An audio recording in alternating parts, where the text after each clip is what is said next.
ಕೆಲವೊಂದು ಸಾವುಗಳು ತುಂಬ ಕಾಡಿ ಬಿಡ್ತವೆ. ಅದಕ್ಕೆ ಬೆಸ್ಟ್ ಎಕ್ಸಾಂಪಲ್ ದಿಲೀಪ್ ರಾಜ್. ನೋಡಿ ಎಷ್ಟು ಸ್ಮಾರ್ಟಾಗಿದ್ದರು ಅಂತಂತಂದರೆ, ತುಂಬ ಅದ್ಭುತವಾದಂಥ ಕಲಾವಿದ, ಅದರಲ್ಲೇನು ಡೌಟೇ ಇಲ್ಲ. ಸೀರಿಯಲಲ್ಲಿ ಮಾಡಲಿ, ಸಿನಿಮಾದಲ್ಲಿ ಮಾಡಲಿ, ಅವರ ನಿಲುವು, ಅವರ ಧಾಟಿ, ಅವರ ಧ್ವನಿ ಎಲ್ಲವೂ ಕೂಡ ಅದ್ಭುತ. ಆದರೆ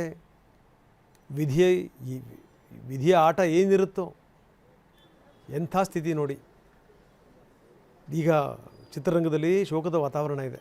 ಹಲವಾರು ಚಲನಚಿತ್ರಗಳಲ್ಲಿ ನಟನೆ ಮಾಡಿದರು, ಸೀರಿಯಲ್ಗಳಲ್ಲಿ ನಟಿಸಿದರು, ನಿರ್ಮಾಪಕರು ಕೂಡ ಆಗಿದ್ದರು.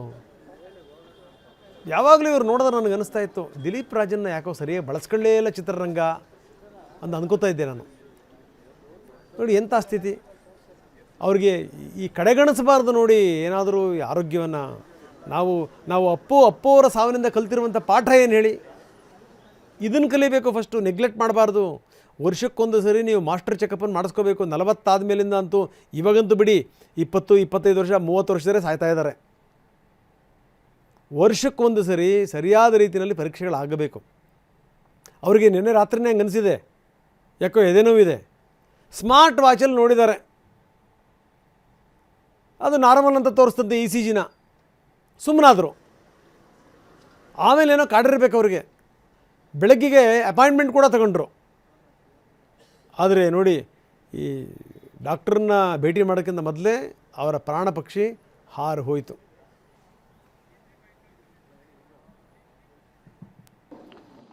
ಏನು ಹೇಳಬೇಕು ಗೊತ್ತಾಗ್ತಾ ಇಲ್ಲ. ಮನಸ್ಸಿಗೆ ತುಂಬ ಭಾರ ಆಗ್ತಾ ಇದೆ, ನೋವು ಆಗ್ತಾ ಇದೆ. ಬಿಕಾಸ್ ಫ್ಯಾಂಟಾಸ್ಟಿಕ್ ಹ್ಯೂಮನ್ ಬೀಯಿಂಗ್, ಅದ್ಭುತ ನಟ, ಎಲ್ಲದಕ್ಕಿಂತ ಹೆಚ್ಚಾಗಿ ಅದ್ಭುತವಾದ ಮನುಷ್ಯ. ನಾನು ದಿಲೀಪ್, ನಮ್ಮದೊಂದು ಚಿಕ್ಕ ತಂಡ 2000 ಕಾಲೇಜ್ ಆಗಿದ ತಕ್ಷಣ ಜೊತೇಲಿ ಬಂದವರು. ದಿಲೀಪ್ ಕೂಡ ಥಿಯೇಟ್ರಲ್ಲಿದ್ದ, ನಾನು ಕೂಡ ಒಂದು ಥಿಯೇಟ್ರಲ್ಲಿ. ನಾನು ಆಗಲೇ ಹೇಳ್ತಾ ಇದ್ದೆ, ಅವರು ರಾತ್ರಿ 8 ಗಂಟೆ ಸುಮಾರಿಗೆ ಎದೆನೋವು ಬಂತು. ಈ ಸ್ಮಾರ್ಟ್ ವಾಚಲ್ಲಿ ಪರೀಕ್ಷೆ ಮಾಡಿದರು ECGನ. ಎಲ್ಲ ಸಂದರ್ಭದಲ್ಲೂ ಕೂಡ ಸರಿಯಾಗಿ ಬರುತ್ತಾ, ನಾರ್ಮಲ್ ಅಂತ ಬಂತಂತೆ. ಹಂಗಾಗಿ ಸುಮ್ಮನಾದರು. ಮೊದಲೇ ಏನಾದರೂ ಎಚ್ಚೆತ್ಕೊಂಡ್ಬಿಟ್ಟಿದ್ರೆ ಇಂಥ ಸ್ಥಿತಿ ಬರ್ತಿರಲಿಲ್ಲ. ಟೆಲಿವಿಷನ್ ಅಸೋಸಿಯೇಷನ್ ಅಧ್ಯಕ್ಷ ಶಿವಕುಮಾರ್ ಇದ್ರ ಬಗ್ಗೆ ಮಾತಾಡಿದ್ದಾರೆ. ಬಂದಿದ್ದ ಮಾಹಿತಿ ಪ್ರಕಾರ ನಿನ್ನೆ ರಾತ್ರಿ ಒಂದು ಸಣ್ಣ ಡಿಸ್ಕಂಫರ್ಟ್ ಇತ್ತು ಅಂತ ಕೇಳ್ಪಟ್ಟೆ. ಸೊ ಡಿಸ್ಕಂಫರ್ಟು ಆಗಿದ್ಮೇಲೆ ಈ has try to approach the doctor. ಬೆಳಗ್ಗೆ ಒಂದು ಅಪಾಯಿಂಟ್ಮೆಂಟು ಕೂಡ ತೊಗೊಂಡಿದ್ದಾರೆ.